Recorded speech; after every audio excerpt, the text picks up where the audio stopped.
It's MCU Mondays on Geek News Now. We're talking about Marvel on Geek News Now. Falcon, Winter Soldier, members Loki coming next. The movies and on TV and the comics and the rest. It's Geek News Now. Here's your host, Chris. Welcome back to another MCU Mondays here on Geek News Now Live. I am your host, Chris, and I'm delighted to be here as usual every Monday, 9:30 p.m. Eastern. And MCU Mondays, the whole point of this show, what we do is we talk about the Marvel Cinematic Universe, especially because the Marvel Cinematic Universe pretty much has something scheduled to come out every Friday from now until the foreseeable future.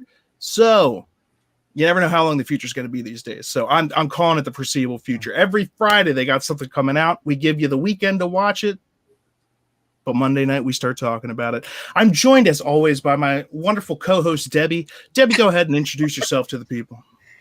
Hi, I'm part of the social media team. I'm responsible, along with the rest of our team, to get the memes out and promote our Twitter, Facebook, and Instagram pages, along with the geeknewsnow.net main page.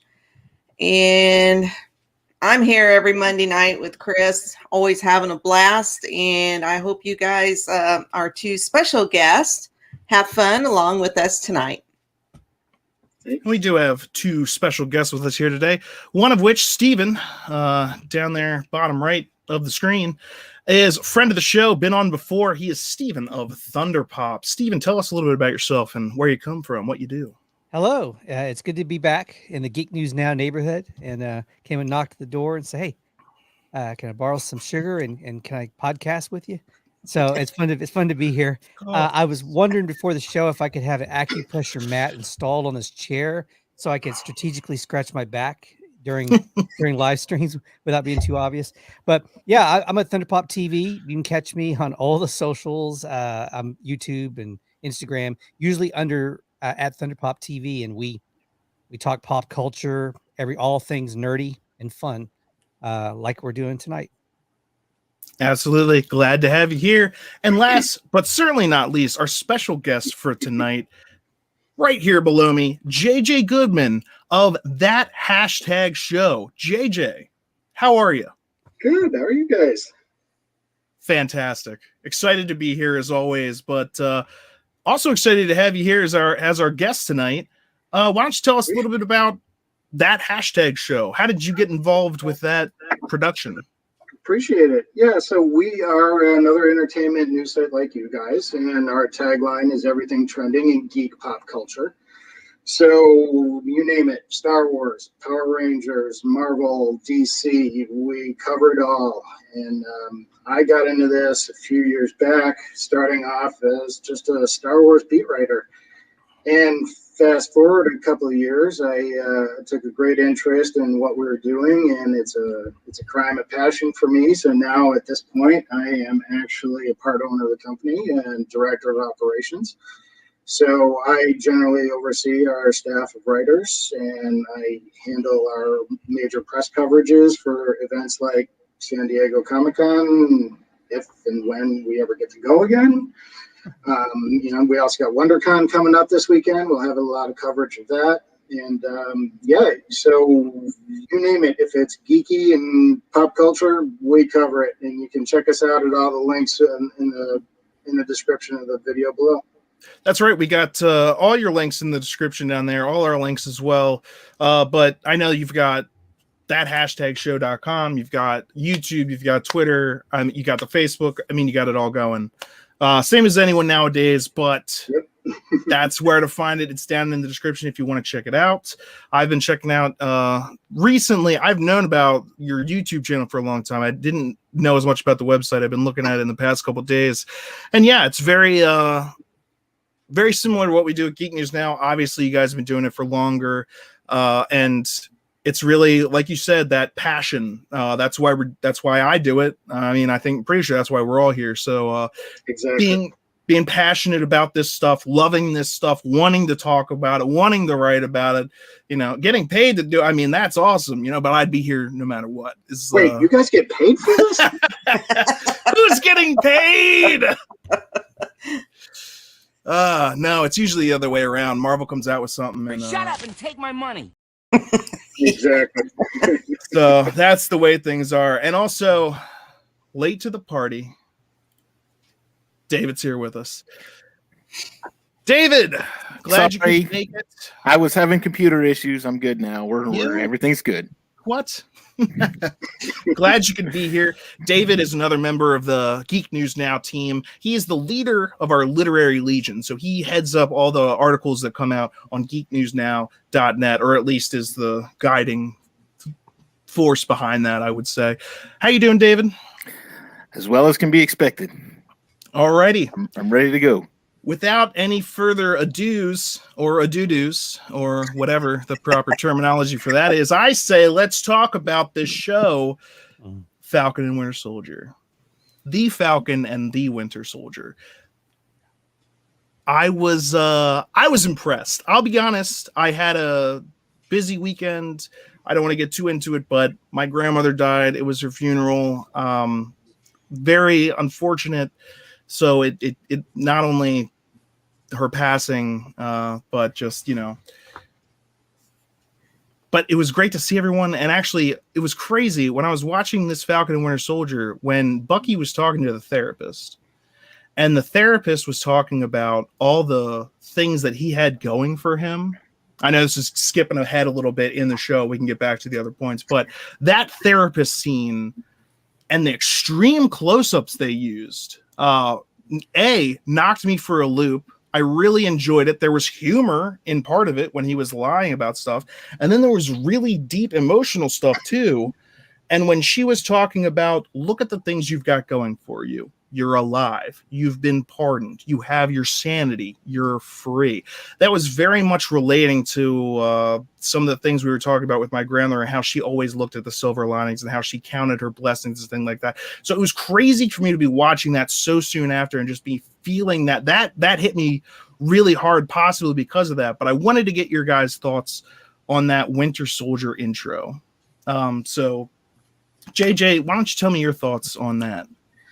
I had the same feeling with the finale, and actually the entire series of WandaVision too. I mean, it seems like Marvel is really taking a deep dive into the emotional side of the MCU with these two series. I mean, the WandaVision finale was gut-wrenching when you look at it from Wanda's perspective, and all the loss that she's suffered and has to deal with. And then now you're looking at Bucky and the PTSD and everything that he's got to deal with, and that incredibly emotional burden he's got to deal with right now. It's not something we've really been that accustomed to in the MCU so far. Usually there's a really good balance of the emotional side of things and the action and the humor. But that struck me too, and how deeply they're cutting into the emotional side of things with this one so far. That was my feeling as well, and also him waking up from that nightmare, which came to play a bigger role than I expected. Yeah. In the rest of the episode, I really like where they went with that. But he woke up on the floor, that's huge callbacks to Captain America.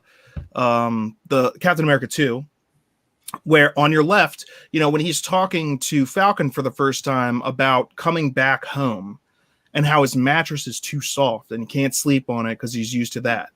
And so you've got this So we know that he's currently going through that, the same thing that Captain America was going through. Again, this is another man out of time. Him and Bucky and Cap were kind of like two peas in a pod, but now Cap's gone and Bucky's alone. And that's another thing that the therapist mentioned, was that he'd been ignoring calls from Sam. Sam had been trying to get in contact with him. And I also think that's another interesting thing about this first episode, that like they didn't team up at all. Like it was not like that.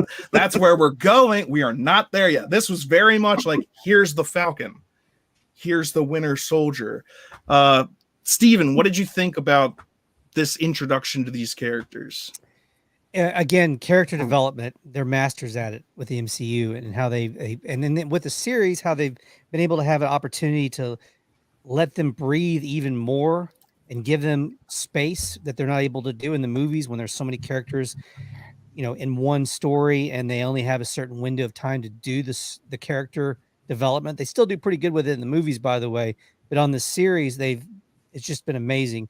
For me, I really enjoyed the Bucky trying to go out back on the dating scene. I thought that one scene is meme worthy. I believe, I don't know if I'm sure there's been some memes already for it, but the photograph with him, the glove, and trying to explain that glove, or the video of that scene where he's trying to explain the glove, and it's kind of awkward. That totally meme worthy, I'm sure, going forward in the future. But yeah, I loved it. I loved every bit of it. Yeah, I'm all on board. And I think, speaking, let's actually now, I guess, go back to where the episode full on started. Mm-hmm. It started with that scene of Falcon putting the shield into a bag, ironing his shirt. He's getting ready to go to the Smithsonian in that scene. But then the next scene we see him in, he's falconing and saving the day. And we hear that voiceover from Endgame, when Sam gets the shield and he says it feels like it belongs to someone else, and Cap says it doesn't. And that's a huge, and I feel like going to be a huge theme of this show going forward, is Sam coming to terms with accepting it, and a lot of different stuff that's going into that. But Sam, Debbie, what did you think of his reintroduction?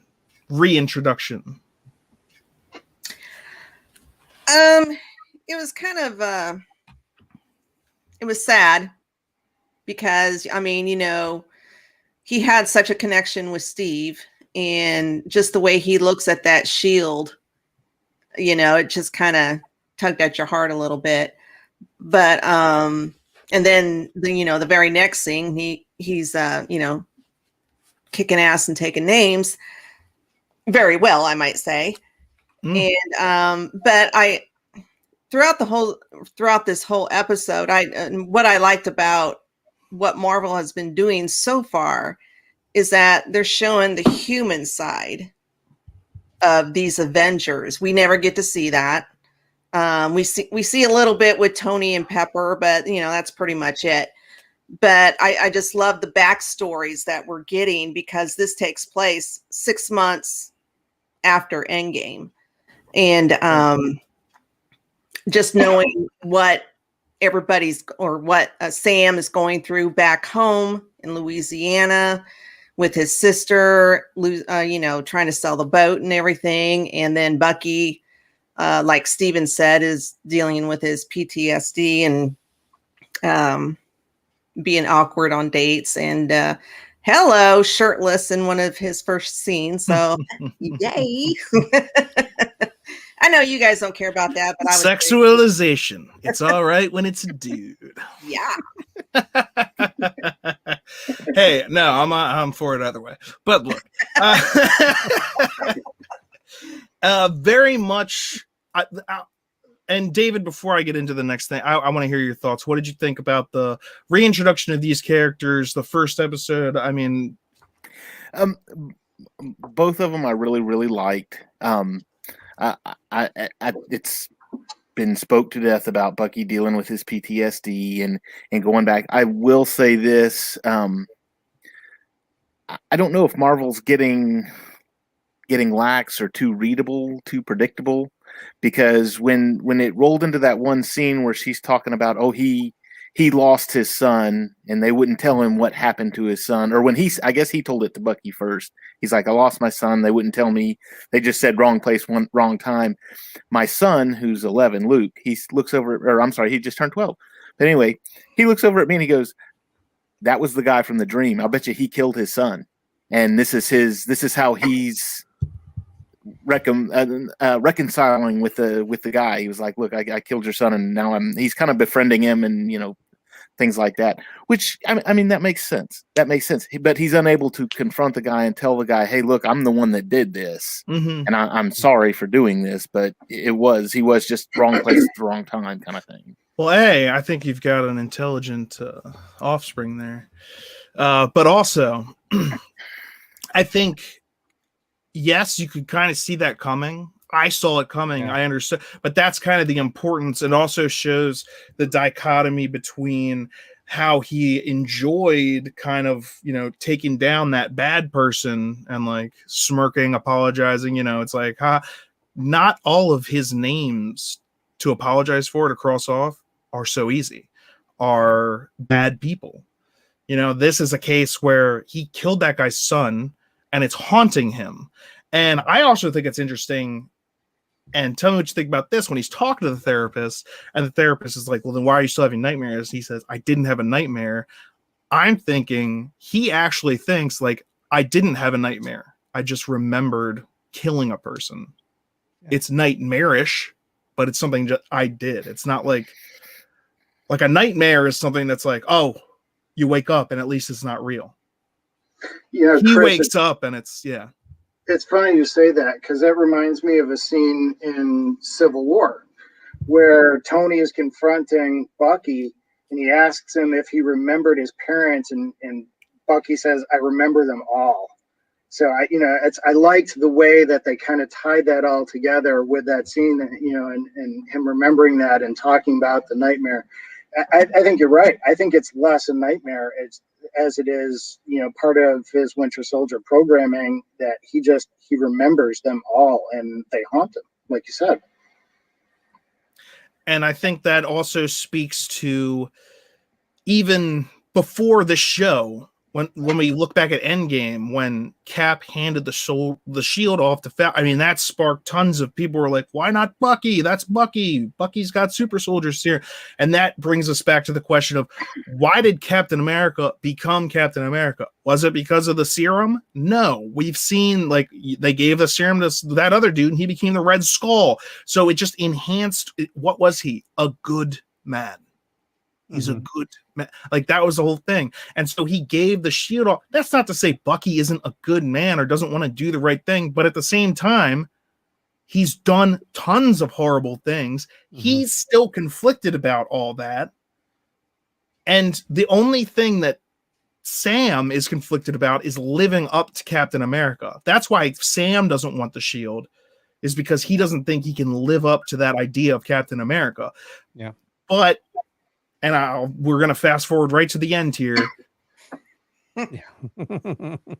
I think him seeing Captain Nonsense lit that spark in him. He's Captain Nonsense.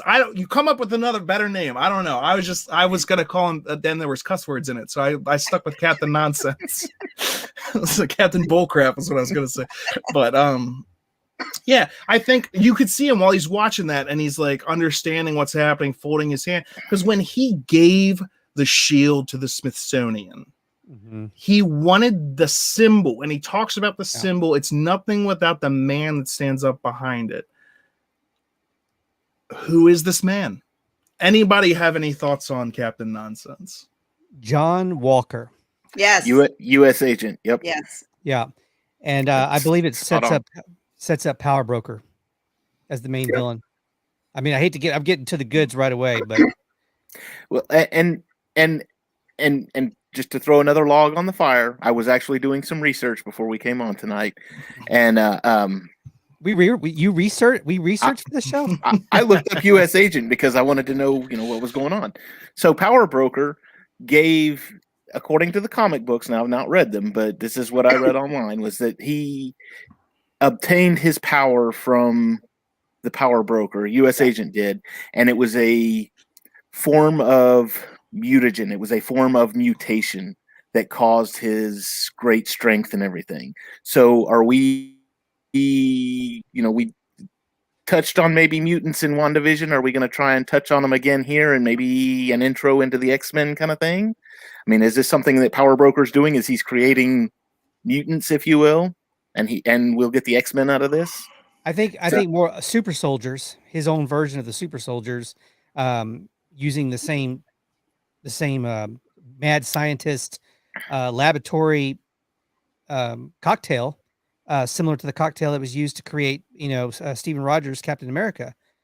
He's creating his own army of super soldiers that he can, but with a catch, he'll be able to manipulate these super soldiers however he desires, which makes them a controllable super soldier army or force.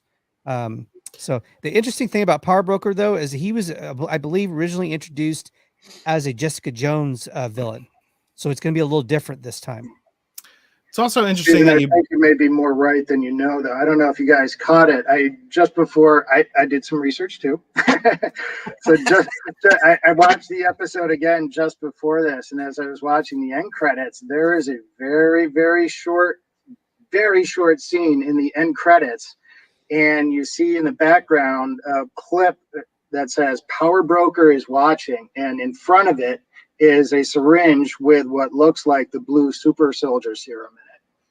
So I think you nailed it, Stephen. I think that's exactly what's going on here. And but then again, they put hints about a villain in the credits of WandaVision 2, and it went in a completely different direction. So could totally be misdirection. Or did it? Yeah. When we talk about WandaVision, I don't think all the cards are completely out on the table yet. Just like I think, there have been hints, just like in Captain America stuff, like end credit stuff, they had hints of Thanos. We didn't actually see Thanos to it. I think we saw hints of some big bads in WandaVision that we're gonna see appear fully, or actually even hinted at fully, even if it's just a full hint, like an on-screen hint in the Doctor Strange movie. Right. And we've kind of talked about that before. I'm convinced that like this stuff, the stuff in WandaVision, the stuff in Falcon and Winter Soldier, and the stuff in Loki, in different ways, separate threads are going to intertwine to connect to Doctor Strange, and we're going to see this stuff kind of come together. And with that, also, Stephen, when you were talking about the super soldiers and being able to control them, Zemo is supposed to be in this. Mm-hmm. When he was in Captain America Civil War, and they were like, he's trying to restart all the super soldiers. He was the one out there killing them all. He killed them all. Mm-hmm. So do you, with the possibility of another batch of super soldiers, do you think they're getting Zemo to help them stop more super soldiers? What do you think? Where is he going to come into this? Or is he part of Flags? I'm pretty sure right now he's in prison. Yeah. I think so. I think in prison, the Flag. So we also remember the Flag Smasher. I don't know if anyone's mentioned it yet. The Flag Smasher obviously appears to be of super strength, super soldier capabilities. So that's another thing we saw there. Like, wow, what's going on with this guy? So I think that's another part. That's another one of these created by the mad scientist. I think they made him look like Loki on purpose. Yeah, they gave him long black hair. Yes. Not even close. I think they just made him like look close enough so people would be like, do you think that's Loki? Mm-hmm. If it turns out to be Loki, I'm just gonna be like, why would you do that? And they're like, no, it's Loki Boner. Boner, yeah. Gotcha. Well, another thing with the new Cap or Captain Nonsense, he has, if I remember correctly, he really doesn't have any morals. And like Steven said, he can be manipulated. He has to follow orders. Mm-hmm. Whereas Steve Rogers, he could think for himself. Right. he can make his own decisions, and I don't think this guy is going to be able to do that, at least not at first. Yeah. And he's also a bit of a he's got a big ego, and he's very arrogant. So it's going to be very interesting to see And how. he's already playing that part. I mean, that when you see him come out and he winks, I mean, like, you didn't just want to punch him in the face. And along with that, Yeah. I saw that he was carrying a sidearm. I was going to Which- say, I saw that too. I know that Captain America did that during World War II, but when he was avenging on he didn't really carry a pistol. So this guy's out there with a handgun too. I mean, the shield was a thing, like, you're defending. Yes, you can use it for, but he's and this guy again, also Debbie, with the beholden to no man. Captain America was the one fighting against the Sokovia Accords because he said we have to be responsible for ourselves. Mhm. This guy was literally appointed by Congress, much like War Machine in Iron Man 3. How they were like, look at our new, or anytime they tried to use War Machine, really, but they're just like, look at our patriotic, blah blah blah, restricted by the U.S. Military. So this Captain America is appointed by, like, the U.S. military, beholden to Captain the Nonsense. U.S. military. So are we going to? Are we so at the end of this, are we going to get somebody calling Captain Nonsense and go execute Order 66? Are we going to go that far? I mean, he's just a clone with a funny thing in his head. I don't know the answer, man. Chris, you raise an interesting query here, because Sam has obviously always been Team Cap. Did Sam sign the Sokovia Accords? You know that. Oh yeah. Because now Sam is operating under government contracts. He says that when they went to go get the loan from the bank. So, I think we're going to see an even bigger inner turmoil with Sam. My theory, my guess is that, in the wake of what happened in Endgame, for all intents and purposes, Sam needed a job. And here he is working for the government. I don't see how that happens without him signing on to the Sokovia Accords. And now seeing this imposter, this Captain Faux America, with Steve Rogers' shield. And, I think we've seen in the previews, Sam's going to end up with a shield again at some point. Yeah. So, are we going to see Sam truly following in Steve's footsteps and kind of balking at the system and stepping outside of those controls to do what's right? Excellent question. And I think that's also part of what they're trying to set up with, the Falcon and the Winter Soldier.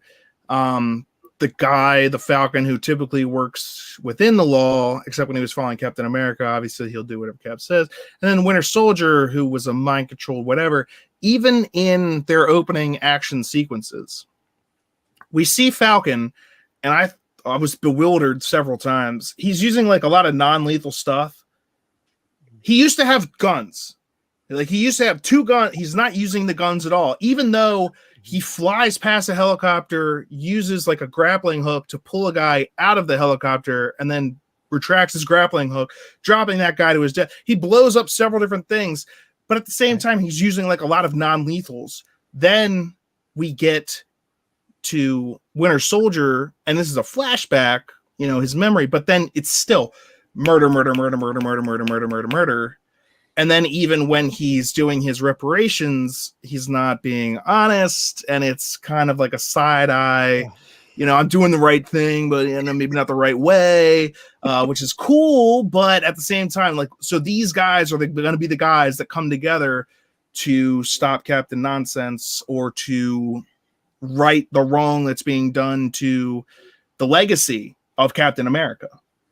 I'm very interested to see where it's going. Like, when Sam gave them that shield, don't you think he thought that they were just gonna literally put it on display? Mm-hmm.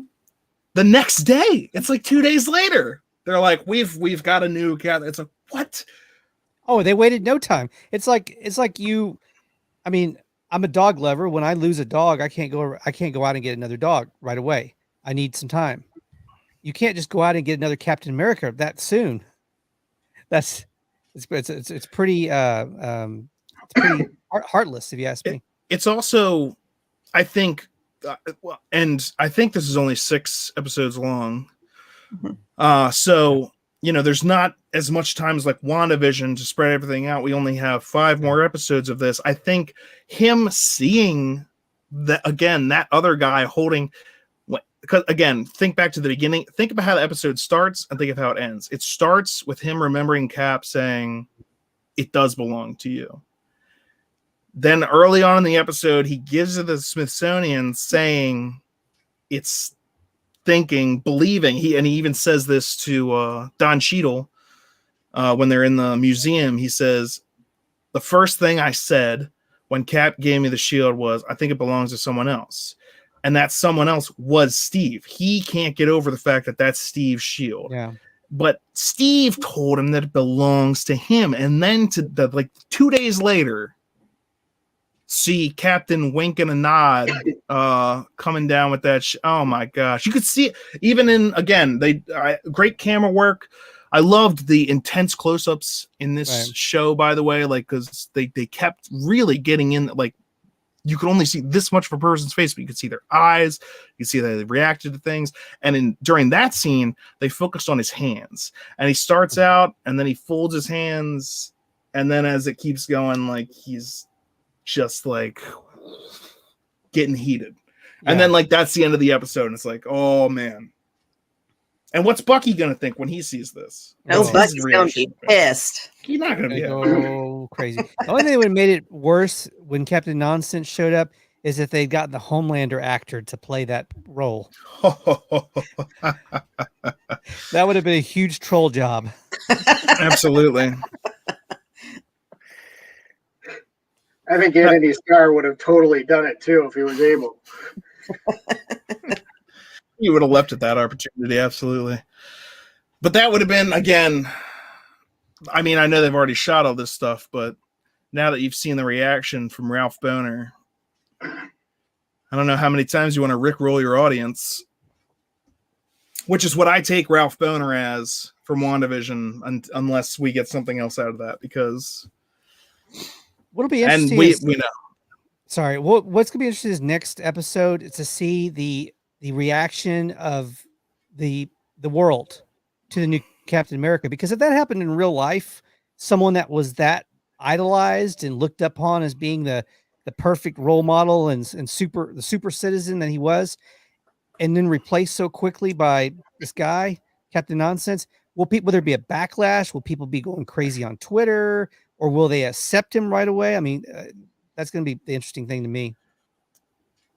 We know, I mean, obviously Sam's reaction and Winter Soldier's reaction is not going to be favorable, but what about the people? The world? Yeah. And that's probably going to be, again, a big thing that's going to be, because they're going to be putting him in the spotlight. This is not just, we got a new in America. This is a publicity stunt. Mm-hmm. This is not altruistic. We just need someone to inspire the people. No, this is political. We need someone to do what we need someone to make the people think what we want them to think. It's probably going to lead people to sympathize with that flag smashing group. Because now we have a Captain America who's literally not. It was one thing when Captain America was like, I'll fight for the right thing. It's another thing when Captain America's like, I'll do whatever the hell the government tells me to do. And that's when you start having to talk about these tough issues like, is America just purely wonderful and good, and anything that it does is just right? And there were Hydra agents all throughout the senators and stuff, are they just gone? Is by virtue of being America, you're good? No. And I think that's what we're going to see, is that idea of inherent goodness based on nationality is going to be challenged. I'm excited to see how. Another thing, it's obvious that they did not have PPP loans after the blip, because otherwise Sam's sister would have been eligible for a PPP loan. When we also talk about like if this was happening in real life, that bank scene, over the top. Yeah. Because like if you're gonna be trying to get a selfies with the guy and stuff like that, and then you're not even gonna give him the loan. I mean, I know that they were aiming to get that reaction out of people, but at the same time, what kind of idiot businessman, banker man, any man sees a internationally worldwide hero of the world and is like, we can't give you a loan? No, you know what they would do? We'd give you 5 loans and be like, Falcon's banking with us. Falcon's banking with us. Come bank with us because the Falcon's banking with us. And I get why they did what they're doing and the points they're trying to make about society. But if a superhero came into your bank and was like, can I get a loan? You would be like, yes. And then you start making tons of promotional stuff saying the Falcon is banking with us. At the very minimum, there would have been tons of people that would have co-signed for him. And that, well, it raised a bunch of great questions too. Like, if this is the way that things work in their reality, is there no fund for heroes? Isn't Pepper Potts still alive? Isn't Stark Industries, whether he's dead or not, right? My condolences, still a thing?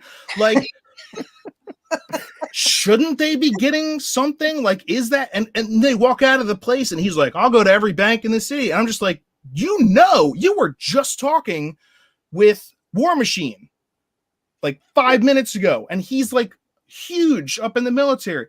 You talk about it's like you're avoiding the obvious solutions to your problem, and I don't understand why. And it doesn't make sense. And I've been told that makes me a racist because someone was like, if you have any problem with that bank scene, you don't understand the disparity in America. And I was like, no, I get that. I'm just saying, if you had you would take advantage of that. And that's not a good thing. That's not a nice thing to say, that you'd be taking advantage of that person by using them to promote your bank. But that's what would happen. It just seems so weird.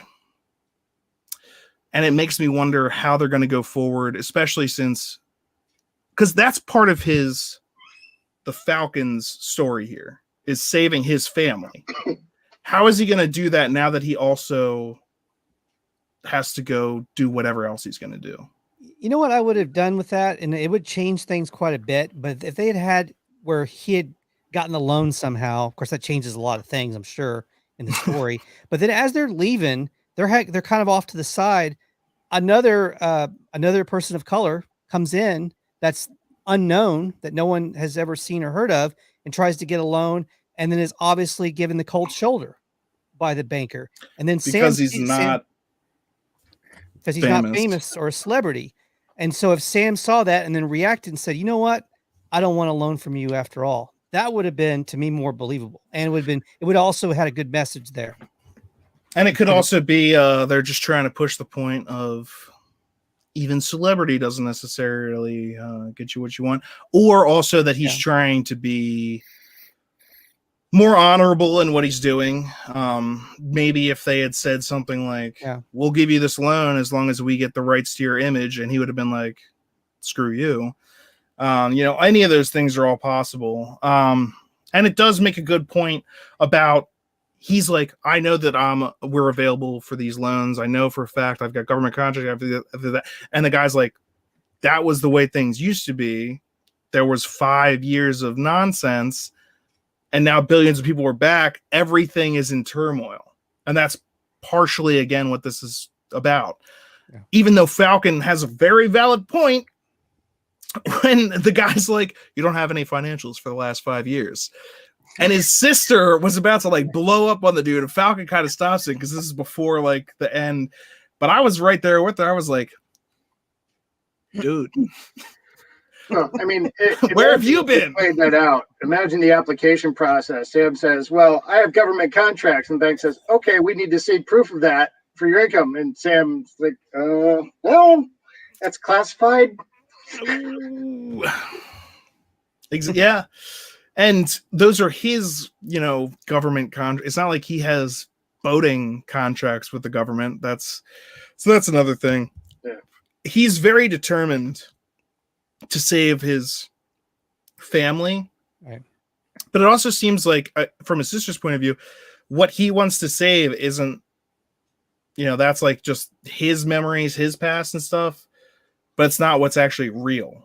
Like, she's trying to keep their family afloat, and not just like the idea of their family. And he's not the legacy, right? Just Sam doesn't want to let go of the past because, well, he was gone for 5 years, so really to him it's immediate, whereas his sister has actually had to live through it, but he doesn't want to let go of it, because, like I said, for him it's immediate. He didn't have to live with it for 5 years, so he's unwilling to give up on it, as well, I'm sure he thinks as quickly as his sister has, which really isn't, because she's had to deal with it for 5 years. And maybe that's his form of PTSD too, is he's not willing to let go. And we touched on the PTSD of Winter Soldier, and now we're dealing with a form of PTSD with Falcon, to where he was gone for 5 years and he doesn't know any better. And that relates also back to WandaVision, not just with Wanda having to come back and deal with Vision being gone, but Monica Rambeau coming back, and this theme of, it was very glossed over in Spider-Man Homecoming, the blip. They actually played it off as like a joke. People came back, haha, band marching into each other. Now they're like accepting, yeah, billions of people were gone for 5 years and then they came back. And how is the world adjusting? And it's even mentioned in the Captain America Museum. Don Cheadle mentions the world is broken. Enemies become allies, and everything's messed up because tons of people came back and everything's out of order. And that's even what the Air Force guy that Falcon was working in the beginning said. He's like, people said it was better during the blip. Trust me, it wasn't. But they're still dealing with the consequences of all this stuff. Like, Endgame was the end game, and now we're in aftermath. Yeah. I think what they're doing with the MCU in Phase 4, the focus is going to be very, very heavy on grief and acceptance. And it's in this, even what's going on with Sam and his sister is parallel to what is going on with Sam and the Shield. He's hanging on to this romanticized notion of how things should be, how they used to be. And you're right. That's Sam's PTSD and trying to find, much like Bucky, trying to find that same acceptance of the fact that the past, especially after the blip, truly is gone. And how do you move on from that? And Sam is also trying to find where he belongs. He doesn't think he's fit to be Captain America, but at the same time, he wants to save his family and his sister. I even mentioned something when he shows up, like, always to the rescue, or always there to save the day, or something like that. And he's like, it. So if he's always there to save the day, it's like, you can't save everyone. So I'm wondering, is it going to come down to a choice between his family or the greater good, or is he going to learn that you have to be able to let some things go in order to move on?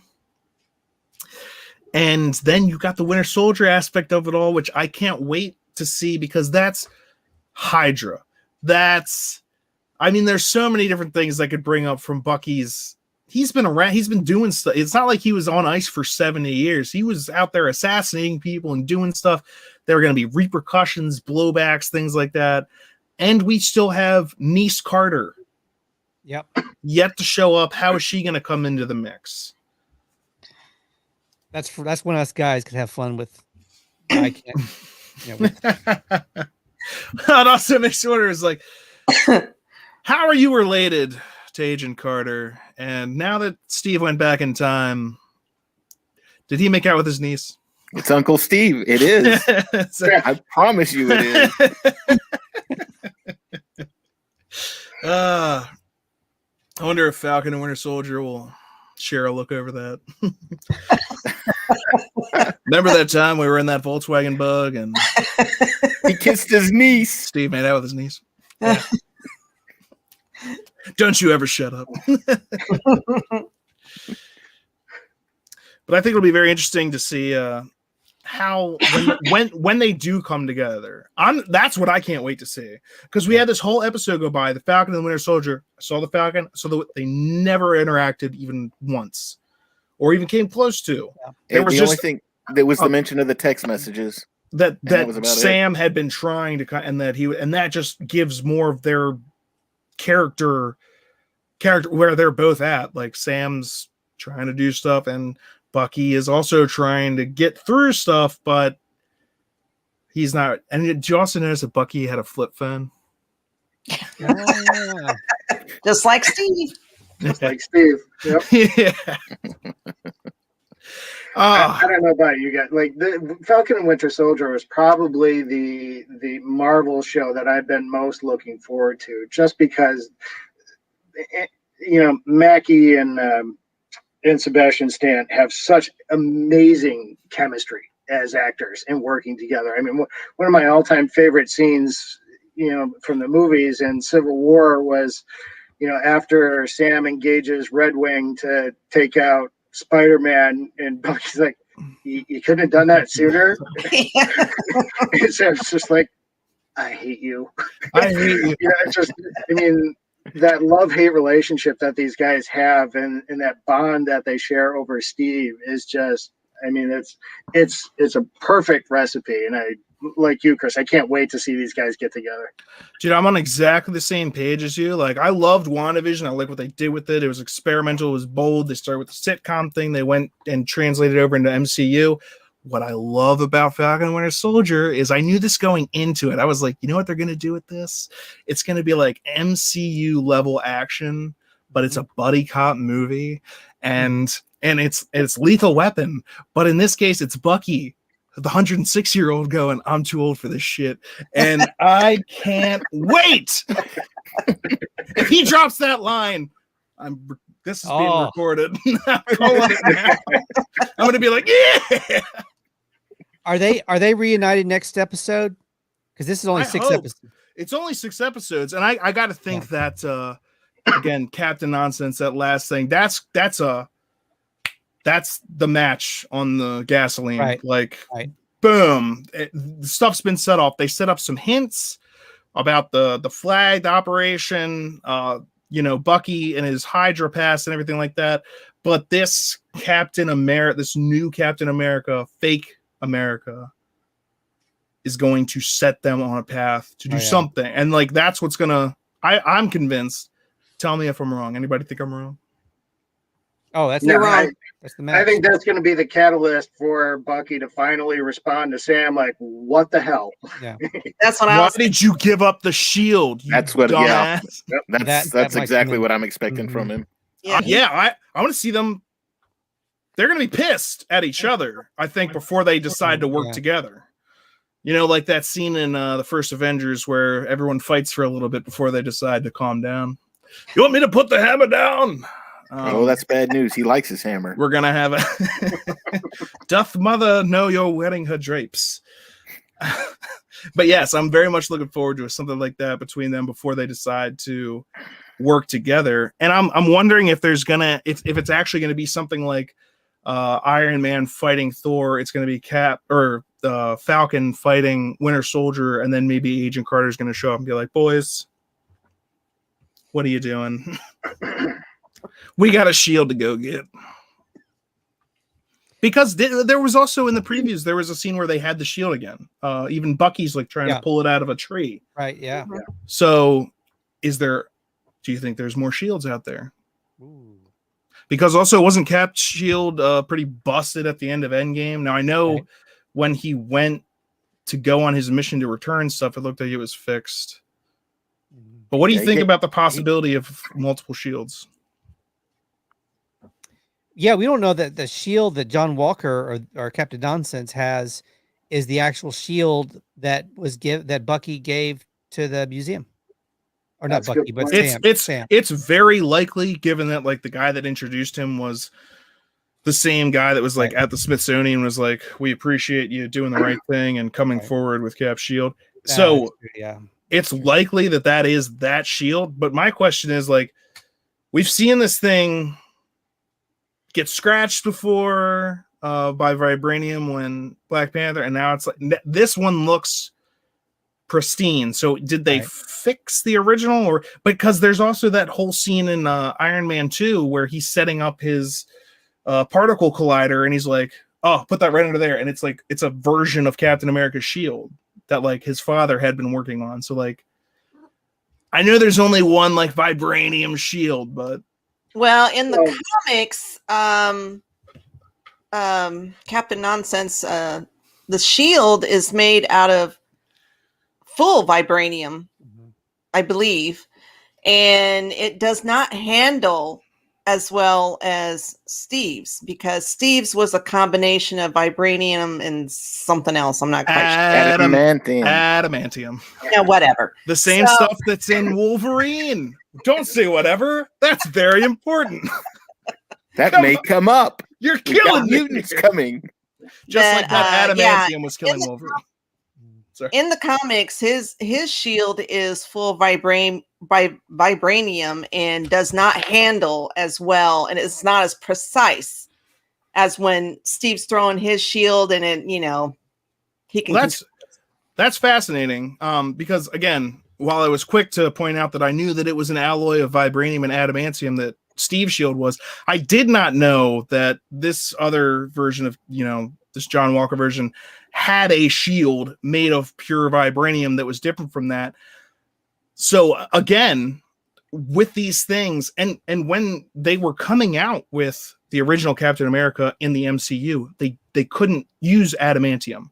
Adamantium is part of the X-Men, and they didn't own the rights to the X-Men. Now they do. So now they can kind of retcon things. So if this shield is acting differently, someone can mention, oh, well, the thing you didn't know about that other shield was... That's something they can do now, just like they recently went, you must be the Scarlet Witch. Yeah. They didn't have the rights to say Scarlet Witch before recently. Now they can. So that's Debbie. That's a great point that his shield in the comics is different.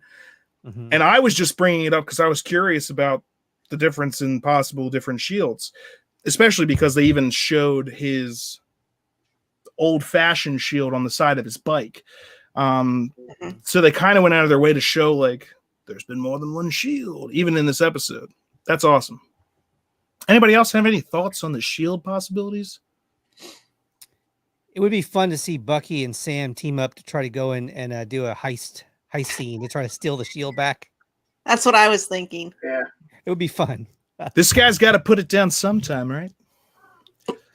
Yeah, I'm wondering how they get it back too, and if they're gonna fight him. And I'm really interested to see like the public perception of this character versus like what we, the audience, get to see and what they know about him behind the scenes. Because that's some of the most interesting stuff for me. Is like, and it's actually they did it in oh god, the Amazon show, The Boys. That how they, especially in modern day, public perception can be used and manipulated based on what you show people and how you show it to them. I think, especially when you're talking about things like nationalism, patriotism, politics, and perception is reality, I think that's gonna play a huge part in this show. Do you guys have any thoughts on that? Do you think they're gonna like set up crimes for him to stop? I could see that happening. There's a lot of, when The Boys came out, there was a lot of in Feige's office going, damn, we were going to do that. Damn, we were going to do that. But we were going to do it later. I wouldn't be surprised. I mean, I think you hit the nail on the head earlier, Chris. This is only 6 episodes. So from here on out, things are going to have to move at a very, very fast pace. Mhm. So I honestly don't think we're going to see Captain Nonsense. If he makes it 2 further episodes, I'd be surprised. Oh yeah. I think a lot of this is going to come out, and I think we're going to get kind of a bombshell at the end of the second episode that's really going to kind of turn things up for the rest of the series. Because, like you said, all the previews and the promos show Sam and Bucky together with the Shield. So how do they get the Shield without getting rid of Captain Nonsense? Or and did Sam give him a fake shield? Is that a possibility? Like, is that the it seems like he got too angry about it. Yeah. For that to be the case, but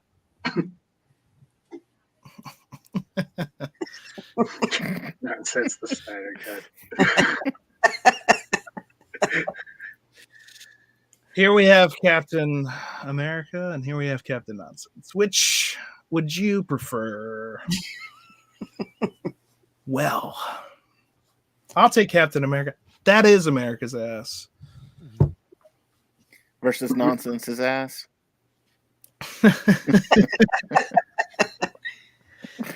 We haven't touched upon one character, and I'm kind of interested. Well, I'm very interested to see if it follows along with any part of the comics, and that's Torres. Because in the comics, he becomes the future Falcon. And he was, for the people that might not know, boots on the ground guy. At the beginning, he was, when Falcon was doing his area mission, he was the guy in the Jeep looking up at him. And then he is also the guy that gets his butt handed to him by that guy in the mask when he's going to infiltrate them. And he sends all that to Falcon. So, in the comics, he becomes the next Falcon. So, based on that, you're thinking that Falcon, as we know him, is going to take up the mantle of Captain America, Right. and Torres will take over. Well, as I don't Falcon. know, because Maybe. in the comics, he gets captured and he gets experimented on, and he becomes actually a Falcon hybrid. And he gets a serum and becomes a super soldier. Yeah. Well, with that power broker in the credits, I mean, if that really comes into play here, absolutely. And he is already putting himself out there on the line in a way that he's not been ordered to. Right. Like him going to those meetings and stuff like that. That was not, the Air Force didn't tell him to do that. He was doing that because he wanted to help Falcon. He wanted to help the Avengers. He wants to help. He wants to be a hero. And it'll be interesting to see if that heroic instinct to want to, and there's nothing wrong with that, to want to do the right thing, to want to help people and everything like that. But that might he might put his neck too far out there, get caught, end up experimenting on. And that could be something that Falcon and Winter Soldier have to team up to bust him out of somewhere. Yeah. It's very cool. I saw, before I got to watch the episode, I saw some people were complaining. And I don't know. Now that I've watched the episode, I have no idea. But the complaints that I saw were they were like, it's too slow. And I was like, I don't know if you're just trolling or you're posting a controversial opinion for clicks, or like it's just that kind of like clickbait stuff. But I saw like, all right, like people were posting stuff. And I was like, really? I can't imagine that. Because based on WandaVision, me just understanding how like filmmaking and storytelling works, my expectation was Falcon and Winter Soldier is going to be shish boom ba action excitement. And then I watch it, and the first like 15 minutes, 10 minutes of it is Falcon literally doing movie level action. And then we also had a flashback of Winter Soldier doing stuff. And then we actually had showing him do some of the other action. And that was about it for the episode. But that was a fourth of the episode. Well, the complaints that I seen were people complaining, well, we don't need a backstory. We don't need to know what they've been doing. Well, I'm sorry, you are wrong. Because I agree. myself, I love the backstories. I want to know what they've been going through since the blip or Endgame. And that's all interesting to me. I love that stuff. I love the character arcs. And some people, like I've said it before, all they want is the wham bam, thank you, ma'am. Action, Let's ask Ray Fisher what it's like not to get a backstory. Yeah, Right. exactly. Yep. And he got a good one. Now he's got one. Now he Yes. got one, but he didn't. He didn't before. And it's important. We don't need to know why they're doing what they're doing. Yes, we do.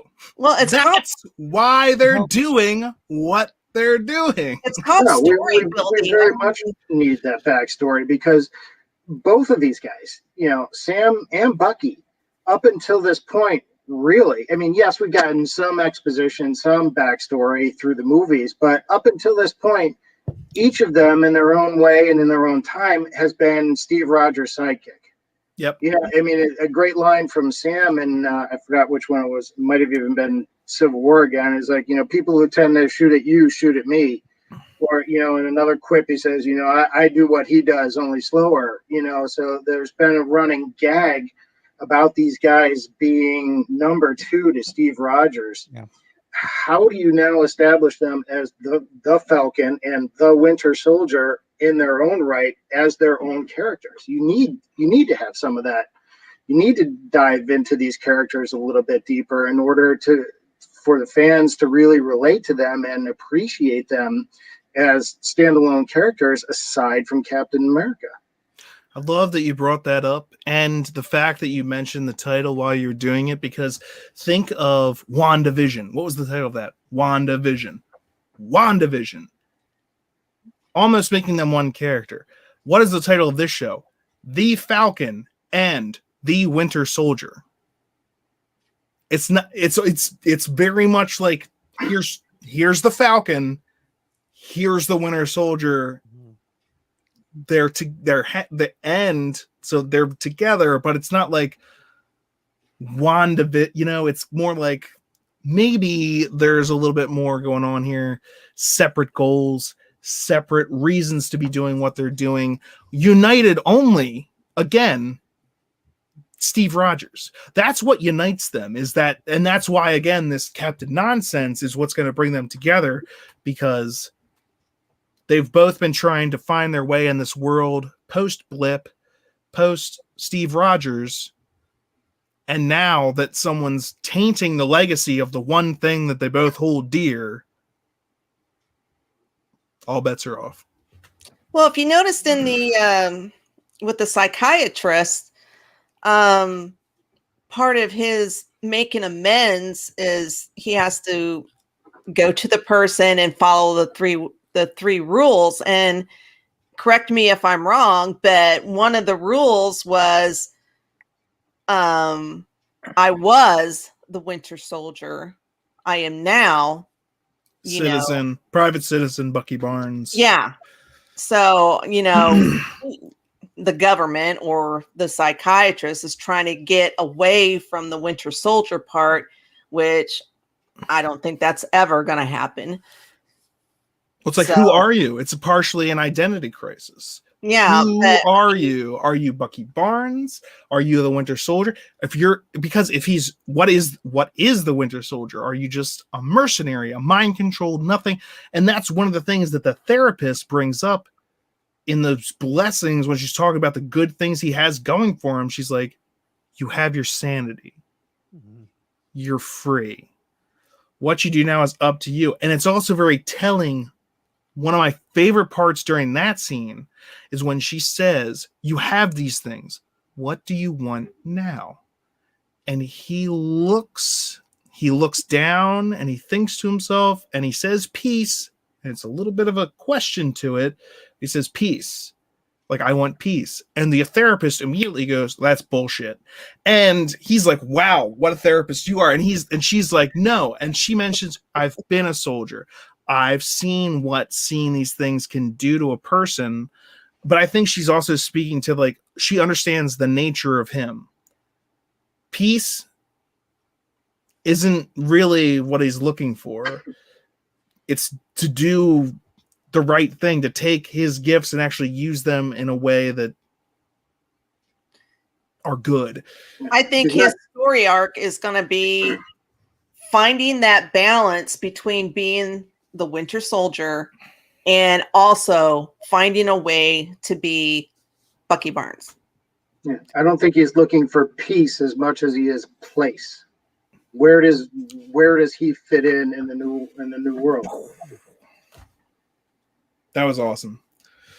Not looking for peace so much as place. Well said.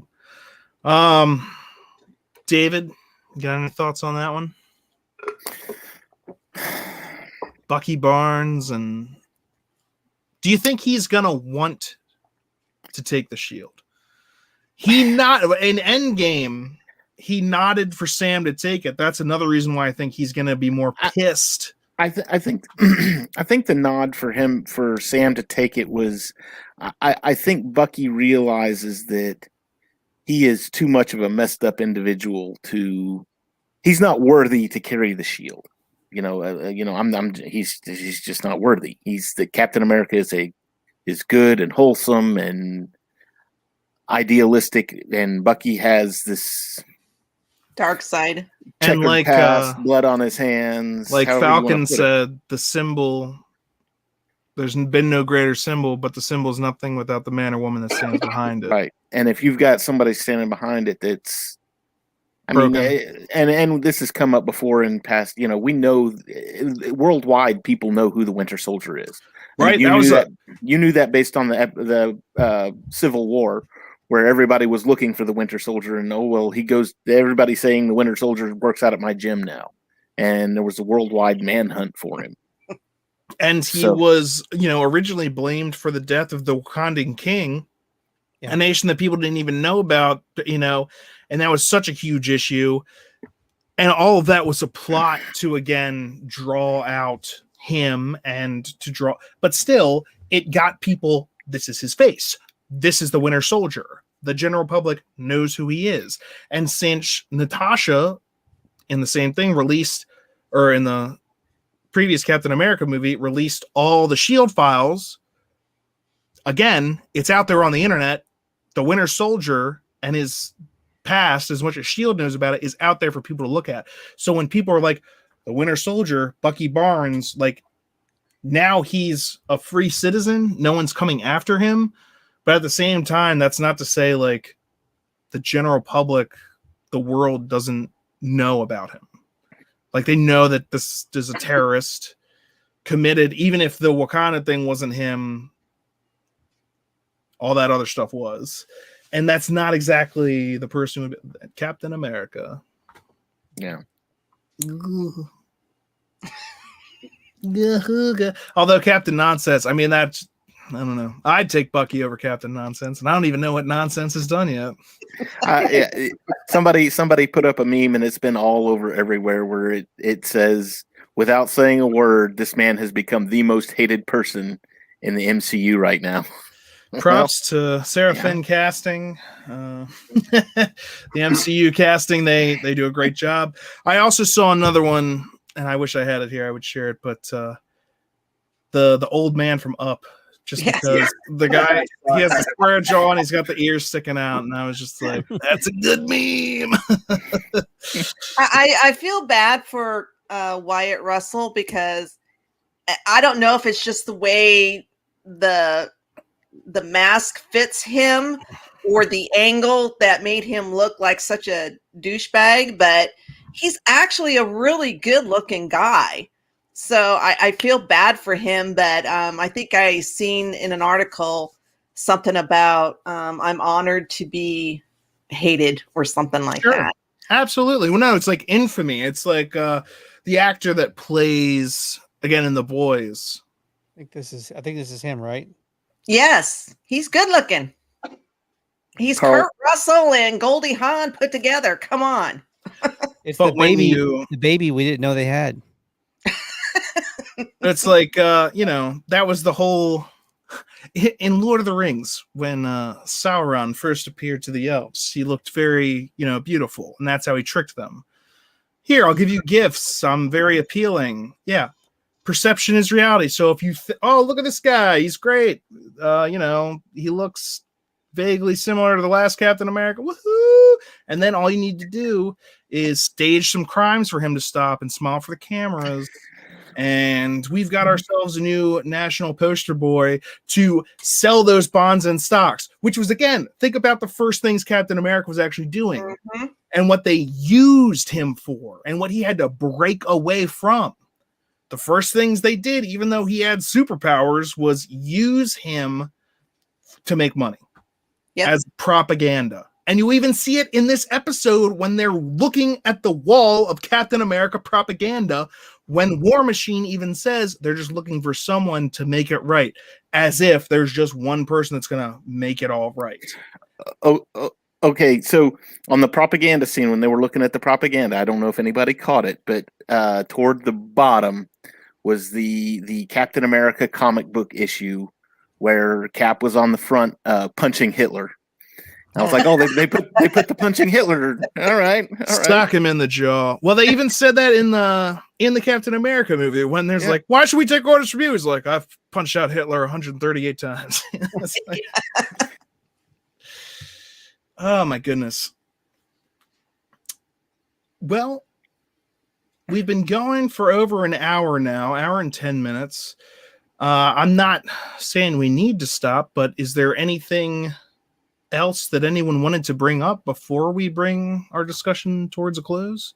Anything about this episode you wanted to talk about that we didn't talk about that you I like how there was, so you have Bucky and he's trying to separate himself from the Winter Soldier. I'm not the Winter Soldier anymore. I'm Bucky. And then you've got Sam, and you can see it in his eyes whenever people approach him and say, oh, you're the Falcon. And, oh, he had the guy, you saved my wife. He came up and saved his wife, and he talked to him in Arabic. And, he's really kind of accepted the superhero role. I'm the superhero. I'm the good guy. And, I'll take people watching me. I mean, even at the bank when the guy said selfie, and he was like, "Are you serious right now? I'm sitting here trying to work, and you're wanting to take a selfie." But he stepped into his superhero role, and Bucky is polar opposite, wanting to step away from it. That's just I liked it. I like the way it juxtaposed like that. So definitely, that's what I agree with you. And the dichotomy between these two characters, again, story comes from conflict. You need something to be happening. If nothing's happening, you don't have a story. So having two characters that are at odds, even while they're going for the same goal, that's compelling. You've got things happening there. Their reasons for doing things are different, but they're going towards the same thing. I'm excited to see, how that comes together and how they overcome their personal obstacles that are in the way, like the things that are in their personal lives that don't necessarily have to do with like the superhero nature of things, like Sam's family or Bucky dealing with his PTSD. Like that's stuff that when you're like, when you see Superman on the street or whatever, you're not like, I bet he goes home and like cries up in a ball at night. Like you don't know what's going on at home. You only have this idea of them, which again cycles back to perception is reality and how they're going to hype up this Captain nonsense through, I'm calling it now, fake crimes that he's going to be stopping. That also would just piss off again Falcon and Winter Soldier if they were that is something as mad as Winter Soldier would be at Sam for giving up the shield at all. They'd both be pissed seeing someone tarnish the legacy. So put that behind and let's deal with the nonsense. I think that's going to be less an issue of conflict between the two of them than I think people are anticipating, because when it all boils down, I think Bucky will very much relate to why Sam did what he did in giving the shield to the Smithsonian. You know, Steve and the shield were one for all intents and purposes. You know, the two go hand in hand. So I think it's going to be less about Sam giving it up than it is just the two of them coming together, seeing it in somebody else's hands. Yeah, that's going to be the catalyst. I'm just thinking there's going to be I'm not saying that it's going to be like a long arc of them being mad about that, but I think like either probably next episode, there's going to definitely be between them when they meet up. There's going to be like what the hell? What's up with this dude, Sam? I was there when Captain America gave you the shield.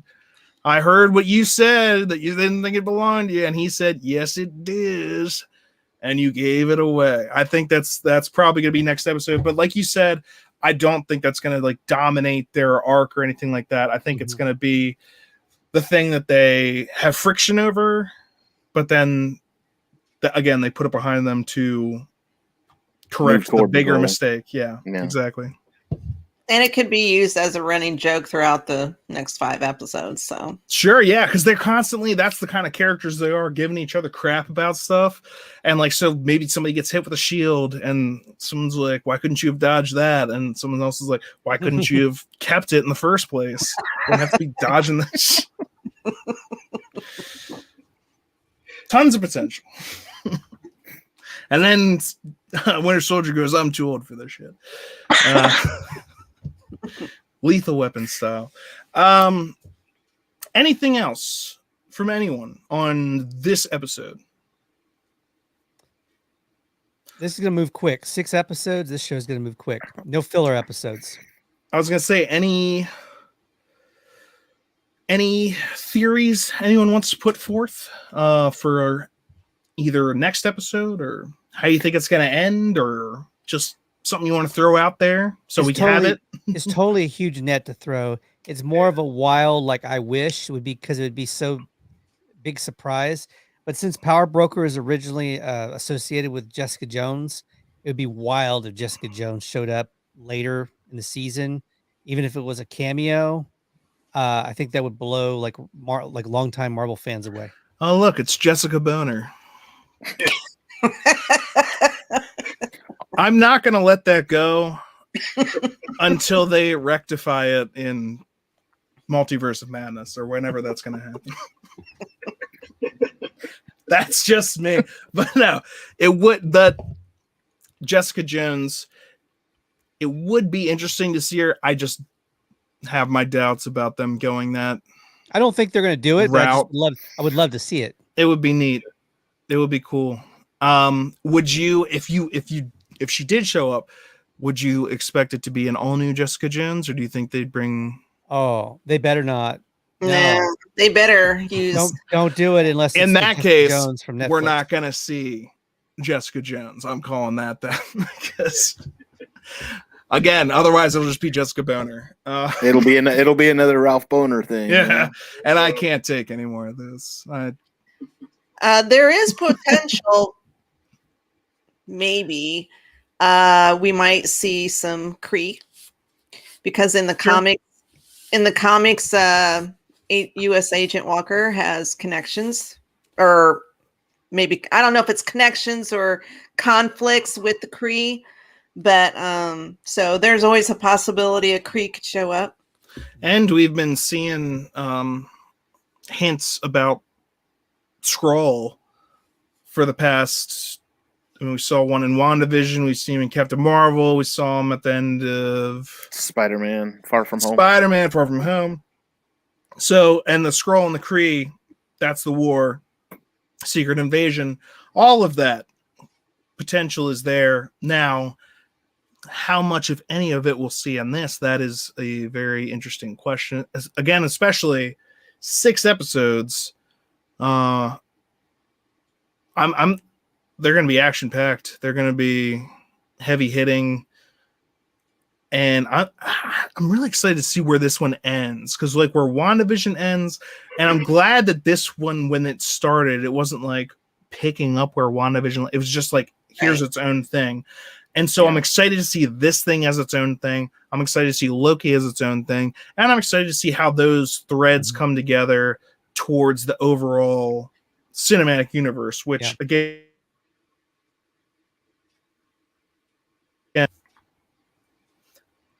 Does anyone have any other theories or anything else they want to throw out before we close it up for the night? I will say Nightmare was mentioned like 3 or 4 times between Bucky and the psychiatrist, so that's guaranteed that Nightmare will be there. And then Moon was brought up 2 or 3 times, so that's Moon Knight. He'll be there. Moon Knight, yeah. And I'm calling it.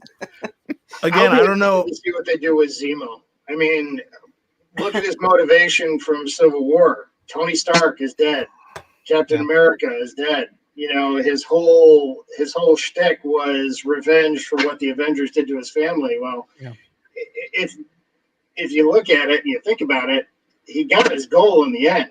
You know, the Avengers are no more. You know, they're split. They're dead. The heroes that he sought to split up in the first place are gone. Where is he going?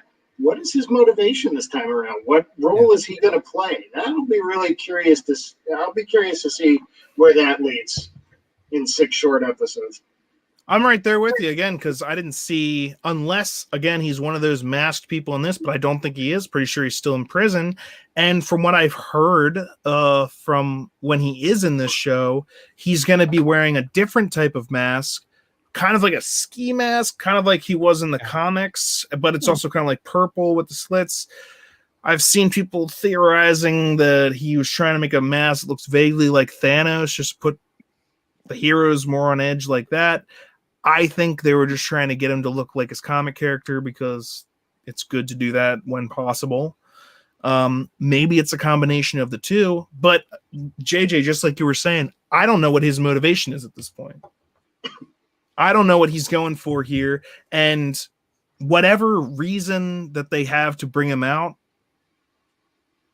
I mean, he's probably going to be looking for a way to get away. But why? Again, why? Because his whole mission was Civil War, again, to break up the Avengers, to cause that. He's like, from the outside, no, you couldn't destroy them, but if you cause them to fight themselves, they're the only ones, so you defeat them from within, which he basically did. I mean, Infinity War, Tony and Steve are still fighting. That's why Tony doesn't even call Steve at the beginning, and that's why they don't all team up until actually an Endgame. So again, like you said, in a way, he got everything he wanted. What is his motivation here? Well, if Falcon or if Sam and Bucky come together as a team, might set off a trigger of some sort. Well, he also knows or could remember Bucky's code phrases. Well, in the I don't know if it has anything to do with it, but in the intro, it shows those code words. November. Rusty, furnace, and whatever the other words were. But Hail Hydra. Yeah. So what if he doesn't have to escape from jail?